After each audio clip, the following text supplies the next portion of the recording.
नमस्कार आणि आपण पाहत आहात लोकहित लाईव्ह न्यूज चॅनल, आवाज सर्वसामान्य जनतेचा। छत्रपती शिवाजी महाराज यांच्या पुतळ्याचे छत्रपती शिवाजी चौकामध्ये अनावरण करावे, यासाठी महिलांनी मुख्य कार्यकारी अधिकारी नगर परिषद उमरखेड यांना दिले निवेदन। मंगळवार दिनांक 11 जून 2024 रोजी उमरखेड येथील मुख्य कार्यकारी अधिकारी नगर परिषद यांना अनेक वर्षापासून छत्रपती शिवाजी महाराज यांनी महाराष्ट्र प्रदेशामध्ये नाही तर देशामध्ये स्वतःच्या अस्तित्वाने 18 पगड जातीच्या सर्व लोकांना एकत्रित करून राज्य निर्माण केले आणि राज्य निर्माण करणाऱ्या छत्रपती शिवाजी महाराज यांचा पुतळा गेली 2.5 वर्षापासून बंदिस्त आहे।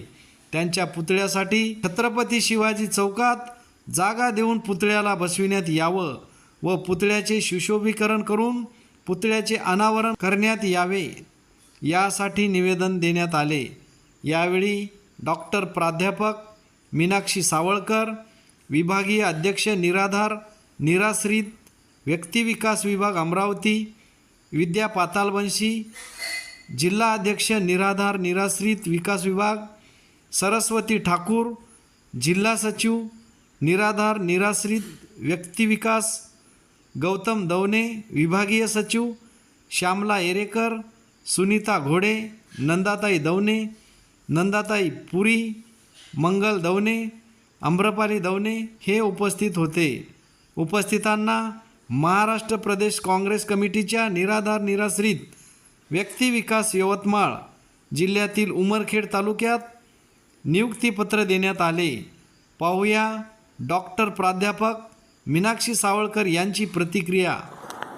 नमस्कार, मी डॉक्टर प्राचार्य मीनाक्षी सावळकर, महाराष्ट्र प्रदेश काँग्रेस कमिटीचे कार्यकारी सदस्य, PCC मेंबर महागाव आणि निराधार निराश्रित व्यक्ती विकास विभागाच्या विभागीय अध्यक्ष म्हणून आज उमरखेड या ठिकाणी माननीय श्री CO साहेब यांना आम्ही निवेदन दिलेलं आहे।